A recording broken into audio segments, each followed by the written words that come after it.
Emma Rodriguez smoothed down the emerald silk dress for the 100th time, her hands trembling slightly as she approached the towering glass doors of the Metropolitan Grand Hotel. The vintage gown had belonged to her Aunt Maria, a woman who had traveled the world and collected stories like precious gems.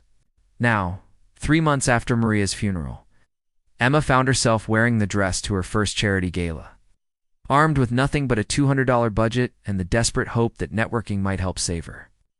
Underfunded art program, the ballroom was a cathedral of wealth and influence with crystal chandeliers casting rainbow prisms across marble floors. Women glided past in gowns that cost more than Emma's annual salary, their jewelry catching the light like captured stars. Men in perfectly tailored tuxedos spoke in low voices about mergers and acquisitions, their confidence radiating from every gesture. Emma felt like an imposter in designer clothing, clutching her small clutch purse so tightly her knuckles had turned white. "Ladies and gentlemen, we'll now begin our live auction portion of the evening," announced the sophisticated auctioneer, his voice carrying effortlessly across the room. Emma positioned herself near the back, hoping to observe without drawing attention. She had researched the event thoroughly. The Henderson Foundation Gala raised millions annually for children's education programs. If she could just make one meaningful connection, perhaps she could secure funding for her students' art supplies. The auction items were extraordinary. A week in a Tuscan villa, courtside Lakers tickets, a private cooking class with a celebrity chef. Emma watched in fascination as paddles flew up around the room, bids climbing into 5 and 6 figures with casual ease. These people bid on vacations the way she bid on groceries, with careful consideration, but ultimately confident in their ability to pay.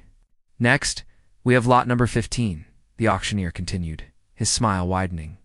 "A private dinner for 2 with tech visionary and philanthropist Victor Blackwood, founder of Nexus Industries. The evening includes dinner at his private estate, a tour of his renowned art collection, and personal discussion about his upcoming educational initiatives. Bidding starts at $10,000. Emma's attention wandered to a familiar face across the room, her college roommate's sister, who had promised to introduce her to someone from the education board. She began to raise her hand to wave, just as an intense itch struck her nose. Without thinking, she reached up to scratch it, her movement coinciding perfectly with the auctioneer's scanning gaze. "45,000 from the lady in emerald," he called out enthusiastically. Emma's blood turned to ice. The room seemed to tilt around her as hundreds of heads turned in her direction. She felt the weight of their stares, the mixture of curiosity and assessment in their eyes. Her hand remained frozen in the air, her mind struggling to process what had just happened. "Do I hear 50,000? The auctioneer continued, clearly delighted by the dramatic jump in bidding. The silence stretched for what felt like hours, but was probably only seconds. Emma could hear her heartbeat thundering in her ears, drowning out the ambient noise of the gala. She wanted to disappear, to melt into the marble floor and pretend this nightmare wasn't happening. Her entire inheritance from Aunt Maria, money she had planned to use for a down payment on a small apartment, had just been accidentally committed to a dinner with a stranger. Going once, going twice. Sold to the lady in emerald for $45,000. The gavel's bang echoed through Emma's chest like a death knell. Polite applause rippled through the crowd, but she barely heard it over the rushing sound in her ears. Several people near her offered congratulatory smiles, clearly assuming she was another wealthy socialite, making a generous bid for charity. If only they knew she was a public school art teacher who had been eating ramen noodles for weeks to afford the gala ticket. As the auction continued with the next item, Emma remained frozen in place, her mind racing through impossible calculations. She couldn't afford this. She didn't even know who Victor Blackwood was beyond his brief introduction. But the bid was legally binding. Backing out would not only humiliate her, but potentially damage the charity's reputation. A gentle touch on her elbow made her jump. A woman in her 50s with kind eyes and a professional smile stood beside. "Her congratulations on your winning bid," she said warmly. "I'm Natasha Mills, the event coordinator. We'll handle the payment processing and coordinate the details of your dinner with Mr. Blackwood." Emma's legs felt like water as she followed Natasha through the crowd, past clusters of people who watched her with renewed interest. She was no longer invisible. She was the woman, who had just spent $45,000 on dinner with one of the city's most elusive billionaires. Emma's hands shook as she signed the payment. Authorization forms in Natasha's makeshift office, a converted coat closet behind the main ballroom. The numbers on the paper seemed to mock her. $45,000 for a single dinner. Her entire inheritance gone in one catastrophic moment of poor timing and unfortunate nose-scratching. This is wonderful, Natasha beamed, seemingly oblivious to Emma's pale complexion. Miss Blackwood rarely participates in these auctions. Must be quite excited to have this opportunity. Emma opened her mouth to explain the mistake, but the words died in her throat. How could she admit to this polished professional that she had accidentally bid away her life savings, that she was a fraud in borrowed finery who belonged in a classroom covered in paint splatters, not a ballroom filled with crystal and champagne? Ah, yes, Emma managed weakly, accepting the receipt that felt like a death sentence in her trembling fingers. Mr. Blackwood will want to meet you briefly before the evening concludes, Natasha continued, checking her tablet efficiently. He's quite particular about these arrangements. Shall we find him now? Before Emma could protest, she found herself being guided back into the ballroom, weaving between clusters of elegantly dressed guests. The charity auction had concluded, and people were mingling freely now. Their conversations a blend of social pleasantries and business discussions.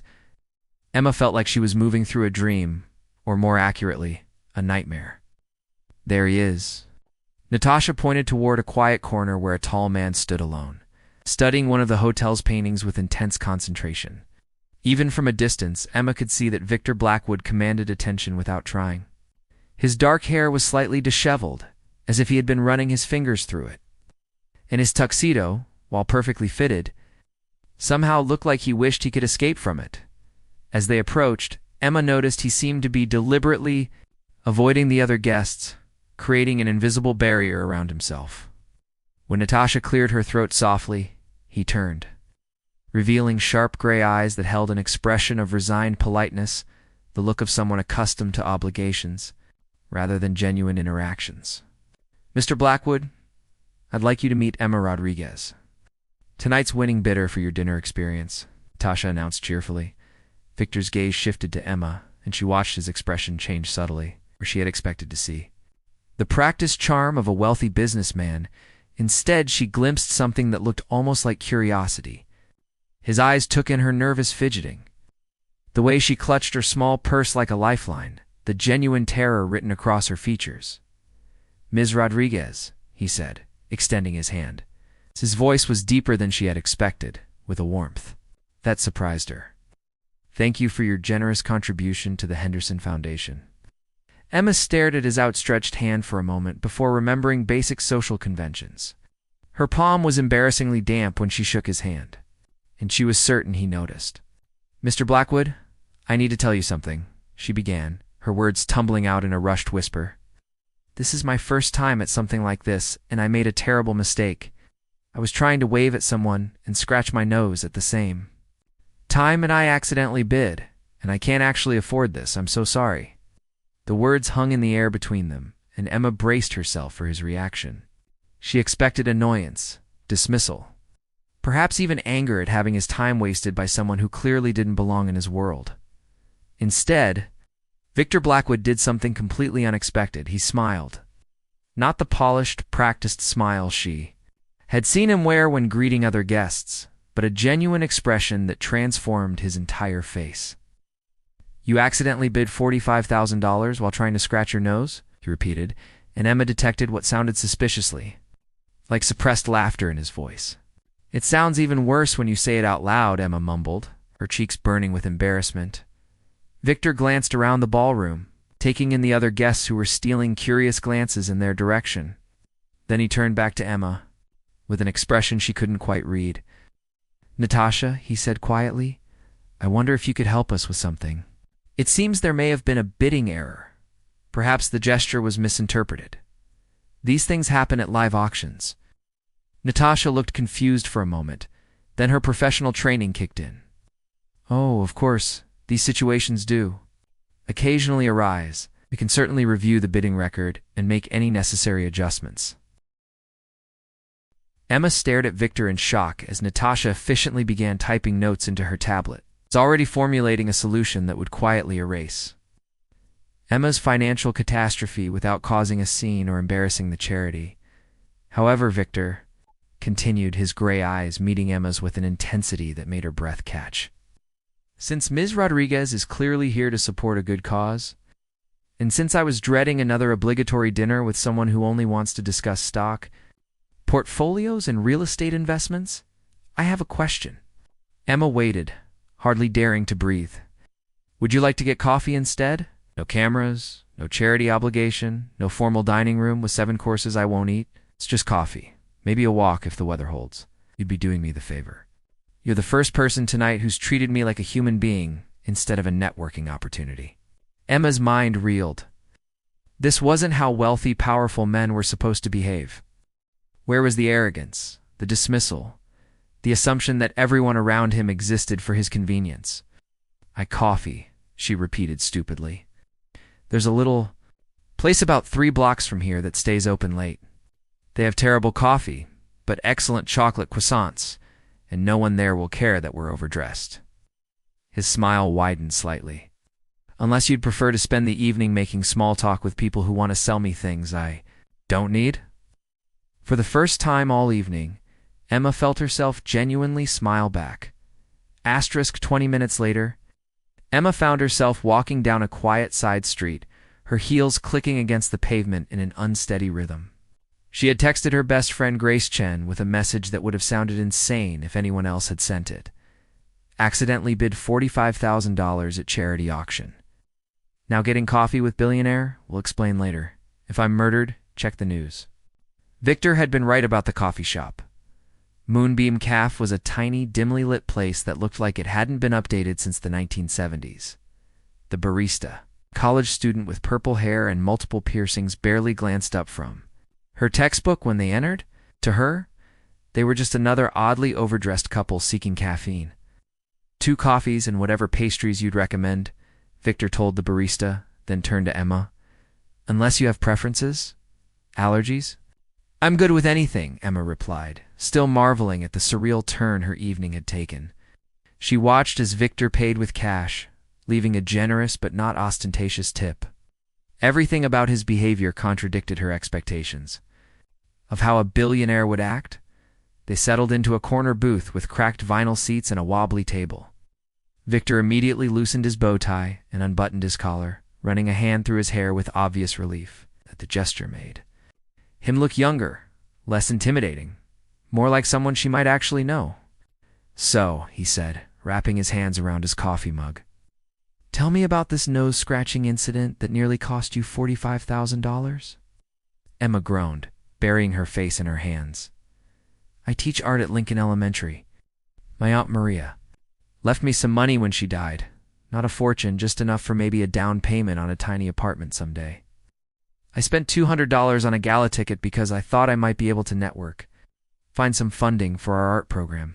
She peeked at him through her fingers. Instead, I accidentally spent my entire inheritance on dinner with a stranger. Lincoln Elementary, Victor repeated thoughtfully. That's in the Riverside district, isn't it? I remember reading about the budget cuts there. Emma's hands dropped from her face in surprise. You know about Lincoln Elementary? Try to stay informed about local education issues. My company has been looking into which schools need the most support. He took a sip of coffee and winced slightly. You were right about this being terrible coffee. But tell me about your art program. Something in his tone, genuine interest rather than polite small talk, loosened the tight knot of anxiety in Emma's chest. She found herself describing her students, their creativity despite limited resources, the way their faces lit up. When they discovered they could create something beautiful with their own hands. We have this one kid, Danny, she said, warming to the subject. He's been acting out all year, getting in trouble constantly. But when he's painting, he becomes completely focused. Last week, he created this incredible landscape that looked like something from a dream. When I told him it was beautiful, he said it was the first time anyone had ever called something he made beautiful. Victor listened intently asking questions that showed he understood both the challenges and the importance of what she was doing. Emma found herself relaxing, the formal atmosphere of the gala feeling like a distant memory. "What about you?" she asked eventually. "What's it like being ... She gestured vaguely, unsure how to politely reference his wealth and success. Victor's expression grew more guarded. "Lonely," he said simply, then seemed surprised that he had spoken so honestly. "I started Nexus Industries when I was 23, fresh out of MIT with more ideas than sense. 10 years later, I have more money than I could spend in several lifetimes. And I can't remember the last time someone asked me a question that wasn't about business or wanted something from me. Is that why you looked so miserable at the gala? Was it that obvious?" Victor smiled ruefully. "Those events are necessary for fundraising. They feel like performance art. Everyone knows exactly what they're supposed to say, what they're supposed to want from each other. It's exhausting." Emma studied his face in the cafe's warm light. "So why did you participate in the auction? Honestly." "My assistant James insisted. Said it would be good publicity and might help with some education initiatives I'm planning." I was dreading it. Usually these dinners are just veiled business meetings where someone tries to pitch me an investment opportunity between the salad and main course. They sat in comfortable silence for a moment, and Emma realized this was the most relaxed she had felt all evening. Victor seemed different here, away from the weight of expectations and social obligations. More human, as he had put it. "Can I ask you something?" Emma said. "Why did you help me back there? You could have just let me deal with the consequences of my mistake." Victor considered the question carefully. "Because you were terrified and honest about it. Do you know how rare that is in my world? Most people I meet are either trying to impress me or get something from me. You're just ... real. You treated me like a regular person who might understand making an embarrassing mistake." "You are a regular person who happened to make a lot of money," Emma pointed out. "My publicist would disagree with that assessment," Victor said with a laugh. "But I appreciate the sentiment." They talked for another hour, their conversation ranging from art to technology to their shared love of old movies. Emma discovered that Victor was a voracious reader with surprisingly eclectic taste. While he learned about her dreams of opening a community art center where kids from all backgrounds could explore their creativity when they finally stepped back onto the street, the night air was crisp and clear. Instead of calling for his car, Victor suggested they walk a bit longer. Emma, who had expected to be home hours ago, found herself agreeing without hesitation. "Grace is going to think I've been kidnapped," she said, checking her phone. "I have 17 unread messages, Grace, my best friend. She's probably already called the police and started planning my memorial service." Victor chuckled. "Yeah, maybe you should text her back before she files a missing person report." As Emma typed a quick message, reassuring Grace that she was safe and would explain everything later, she realized something had shifted during their conversation. The intimidating billionaire from the gala had become simply Victor, someone she genuinely enjoyed talking with, someone who made her laugh and listened. When she spoke, the question was, what happened next? 3 weeks later, Emma's quiet life had been turned completely upside down. What started as coffee had become daily walks through the city, long conversations in bookstores, and quiet dinners at hole-in-the-wall restaurants that Victor discovered. With the enthusiasm of someone rediscovering simple pleasures, Emma had introduced him to the joy of browsing used bookstores and watching terrible movies. While he had shown her hidden rooftop gardens and art galleries she never knew existed, everything changed on a Tuesday morning when Emma walked into Lincoln Elementary to find a crowd of reporters and photographers gathered outside the main entrance. Her heart sank as she spotted the familiar black sedan parked across the street, Victor's car, though he had promised to keep their relationship private until they figured out what it meant. Emma Rodriguez. A woman with perfectly styled blonde hair thrust a microphone toward her. "Rebecca Thornton, Channel 7 News. Can you confirm that you're dating tech billionaire Victor Blackwood?" Emma's mouth went dry. "I no comment," she managed, pushing through the crowd toward the school entrance. "Is it true you met at a charity auction where you spent $50,000 on a dinner date with him?" another reporter called out. "How does it feel to go from public school teacher to billionaire's girlfriend?" shouted a third. The questions followed her all the way to the school doors, where Principal Martinez was waiting with a grim expression. "Emma, we need to talk." In the principal's office, Emma slumped into a chair while Principal Martinez closed the door firmly. "The school board called this morning," he said without preamble. "They're concerned about the publicity. Parents are asking questions about whether this affects your teaching position, whether there are conflicts of interest." "This is insane," Emma said, burying her face in her hands. "I'm the same teacher I was yesterday. Nothing has changed about how I do my job." "I know that, and you know that, but perception matters. The district is nervous about controversy. They want you to take a few days off while this blows over." Emma's phone buzzed with another text from an unknown number, the 15th since she had woken up. Half were interview requests from tabloid reporters, the other half were messages that ranged from congratulatory to viciously accusatory. Someone had posted her photo on social media with the caption, "Gold Digger of the Year." Meanwhile, across town in Nexus Industries' gleaming headquarters, Victor was having his own crisis meeting. James Wright, his long-suffering assistant, had spread a collection of newspaper headlines across the conference table like evidence at a crime scene. Mystery teacher lands billionaire bachelor James read aloud. Modern-day Cinderella or opportunistic gold digger? This one's particularly charming. What does a billionaire see in a public school? Nobody?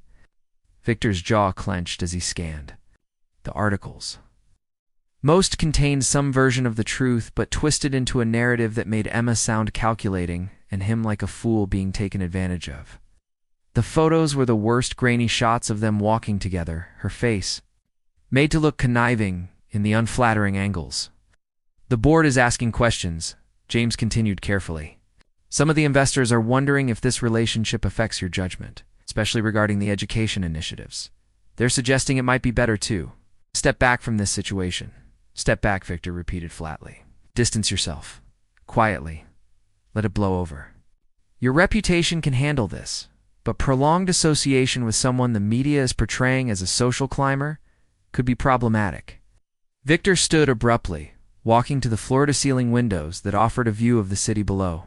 Somewhere out there, Emma was probably dealing with her own media circus, and it was his fault. His wealth, his visibility, had dragged her into a spotlight she never wanted. That evening, Victor arrived at Emma's small apartment building to find photographers still camped outside. He had to push through them to reach her door, their cameras flashing and questions shouting over each other. When Emma opened the door, he could see the toll the day had taken, dark circles under her eyes. Her usual bright energy dimmed to exhaustion. "This is my fault," he said immediately. "I should have been more careful. I should have anticipated." "It's not your fault," Emma interrupted, but her voice lacked conviction. She led him to her tiny living room, where Grace sat on the couch, surrounded by newspapers and laptop screens. "Internet is having a field day," Grace said without looking up. "There are entire forums dedicated to analyzing Emma's motives. Her background, whether she's pretty enough to deserve you. It's disgusting." Victor winced. "Emma, I can fix this. I can have my publicist issue a statement, clarify the situation, and say what?" Emma asked. "That I'm not a gold digger. I just accidentally bid on you. That will make it better." "Ain't Grace's phone rang?" And she answered with increasing irritation. "Oh, she's not available for comment. No, she won't pose for photos. No, you cannot. Have an exclusive interview." She hung up and immediately blocked the number.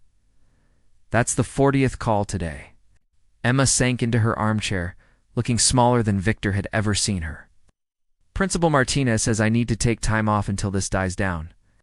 Some parents are questioning whether I should be teaching their children, as if dating you somehow makes me unfit to help kids paint watercolor flowers." "This is temporary," Victor said, sitting on the edge of the coffee table to face her. "The news cycle will move on to something else in a few days."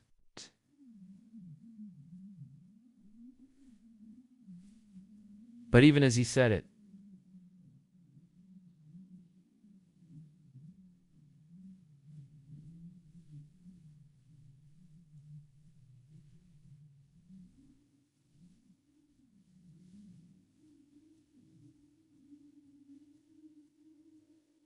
might not be that simple. His world didn't easily let go of stories, especially ones involving relationships and money.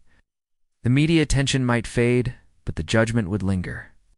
Emma would always be known as the teacher who landed the billionaire, her accomplishments overshadowed by their perception of her as an opportunist. "Maybe James is right," Emma said quietly. "Maybe you should distance yourself from this situation." For me, the words hit Victor like a physical blow. "Don't say that. Look at this rationally," Emma continued, her voice gaining strength even. As tears gathered in her eyes, "You have a company to run, investors to keep happy, a reputation to maintain. I have students who need me to be their teacher, not a tabloid curiosity. We're from different worlds, and trying to bridge them is hurting both of us."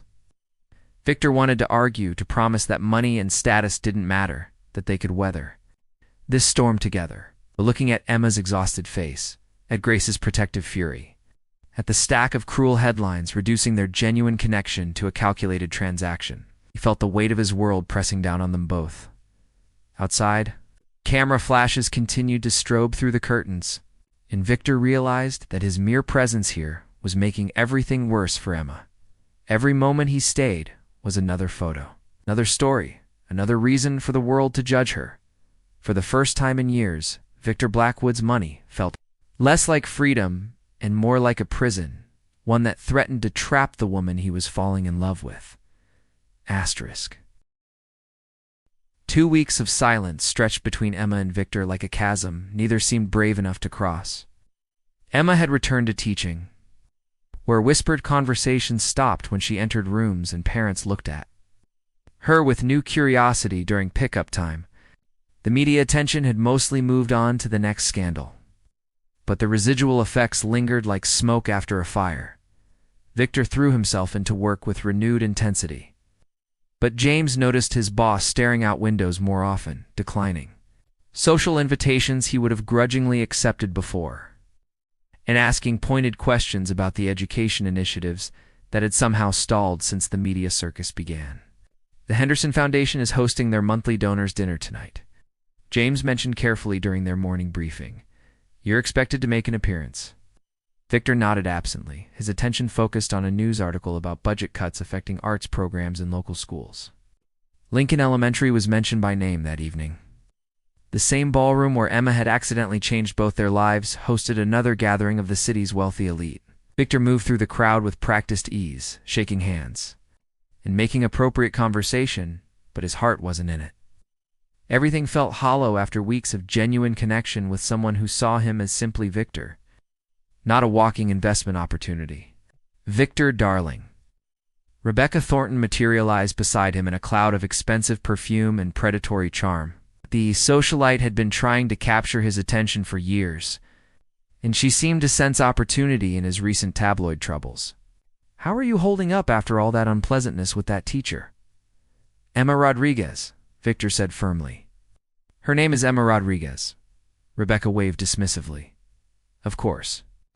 I'm sure it was all very ... educational. But you're back where you belong now, with people who understand your world." Victor looked around the ballroom, taking in the familiar faces, the practiced smiles, the conversations that would be forgotten as soon as they ended. 3 months ago, this had been enough. Now it felt like suffocating. "Excuse me," he said, abruptly, leaving Rebecca mid-sentence and striding toward the small stage where the evening's program would soon begin. Meanwhile, across town, Emma was staying late at Lincoln Elementary, helping Danny and 3 other students prepare artwork for a small showcase. The boy who had been acting out all year was now teaching a shy first grader how to blend colors, his natural leadership emerging through art. "Ms. Rodriguez," Danny said, carefully adding highlights to his latest painting. "My mom says you're famous now." Emma smiled ruefully. "Not the good kind of famous, Danny. She says you met a really rich guy who could probably buy our whole school. Something like that." Danny considered this information with the seriousness only an 8-year-old could bring to adult complexities. "Do you ask him to buy us more paint? We're almost out of blue." Before Emma could answer, Grace burst through the classroom door. With unusual urgency, "Emma, you need to see this. Turn on channel 7 now." Emma fumbled for the classroom television remote, Danny and the other students gathering around with curiosity. The screen flickered to life just as Victor stepped up. To a podium, the Henderson Foundation Gala in full swing behind him. "Ladies and gentlemen," Victor began, his voice carrying the authority that came from years of commanding boardrooms, but with a warmth that Emma recognized from their quiet conversations. "I want to talk to you tonight about what real value looks like." The camera panned across confused but attentive faces in the audience. This was clearly not the planned program. 3 weeks ago, I met someone who accidentally bid on dinner with me at a charity auction. She was terrified, honest about her mistake, and treated me like a human being instead of a business opportunity. Her name is Emma Rodriguez, and she's an elementary school art teacher who spends her own money on supplies for her students because our society has decided that creativity isn't worth funding. Emma's breath caught. Around her, Danny and the other children watched with wide eyes, not fully understanding but sensing something important was happening. Since then, I've watched as the media and some members of this community have tried to reduce her to a stereotype, the gold digger, the social climber, the opportunist. But I've seen her work. I've watched her help children discover they can create beauty with their own hands. I've seen her give hope to kids who didn't know they had any. Victor paused, his gray eyes seeming to look directly through the camera. Emma Rodriguez has more integrity in her paint-stained fingernails than most people in this room have in their entire bodies. She didn't want my money or my status. She wanted to save enough to maybe buy a small apartment someday and keep teaching kids that they matter. The murmur from the gala audience was audible through the television speakers. Rebecca Thornton looked like someone had slapped her. "So here's what I'm going to do," Victor continued. "Nexus Industries is establishing the Emma Rodriguez Arts Education Fund with an initial commitment of $50 million. We're going to ensure that every public school in this district has fully funded arts programs, qualified teachers, and all the supplies they need. Because that's what real value looks like, not the price of a dinner, but the price of giving every child a chance to discover what they're capable of creating." Danny let out a whoop of excitement. "It's Rodriguez. He said your name on TV and $50 million. But Emma was staring at the screen where Victor had stepped away from the podium, ignoring the shouted questions from reporters, and was walking determinedly toward the exit. "He's coming here," Grace said with certainty. "That man is absolutely heading straight for this school." Emma's heart hammered as she looked around the classroom at the children's artwork covering every available surface, at the nearly empty paint supplies, at the pure joy on her students' faces as they realized what Victor's announcement meant for their program. 20 minutes later, Victor appeared in her classroom doorway, still wearing his tuxedo, but with his bow tie undone and his hair disheveled. From running his hands through it, the children stared at him with the fascination reserved for celebrities and superheroes. That was either the most romantic gesture in history or the most expensive public breakdown, Emma said, her voice shaky with emotion. "Possibly both," Victor admitted, stepping into the room. "But I realized something tonight. I don't want to go back to a world where people only see my bank account. I don't want dinner parties where everyone says what they think I want to hear. I want paint-stained fingerprints on my shirt and terrible coffee and someone who argues with me about movies." "Are you really giving $50 million to art programs?" Danny interrupted, unable to contain his excitement. Victor knelt down to the boy's eye level. "I really am. What's your name, Danny?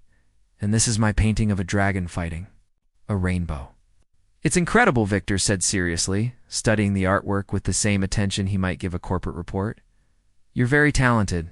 Emma watched this interaction with tears in her eyes.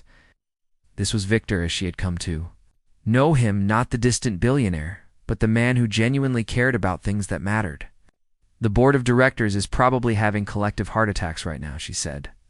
"Let them," Victor replied, standing and walking toward her. "I'm tired of making decisions based on what other people think I should want. I know what I actually want. And what's that?" Victor reached into his jacket pocket and pulled out a small, hand-carved wooden sculpture, a tiny figure of a woman painting at an easel, every detail lovingly crafted. "I want to build a life with someone who sees the world the way you do. Someone who believes in beauty and hope and second chances. Someone who can accidentally bid $45,000 and somehow make it the best mistake of my life. Took the sculpture with trembling hands, recognizing it as the work of a local artisan whose pieces she had admired at a gallery they had visited together. This wasn't a diamond ring worth more than most people's houses. It was something personal, thoughtful, chosen specifically for her. Victor Blackwood, she said, her voice thick with emotion. Are you proposing to me in front of my students? Rodriguez, he replied, his gray eyes bright with love and certainty. I'm asking if you want to change the world together. Starting with making sure every kid like Danny knows that what they create matters. Emma looked around the classroom, at her students' excited faces, at Grace wiping away happy tears, at the man who had chosen substance over status and love over convenience. 3 weeks ago, she had accidentally bid on dinner with a stranger. Now, she was about to accept a proposal that would let her keep teaching while transforming how society valued creativity and education. Yes, she said simply, and Danny cheered so loudly that teachers from 3 classrooms over came running to see what the excitement was about, as Victor wrapped her in his arms. Emma realized that sometimes the most unexpected responses lead to the most extraordinary beginnings, and somewhere in the distance, she could swear she heard the sound of Aunt Maria laughing with delight. Asterisk.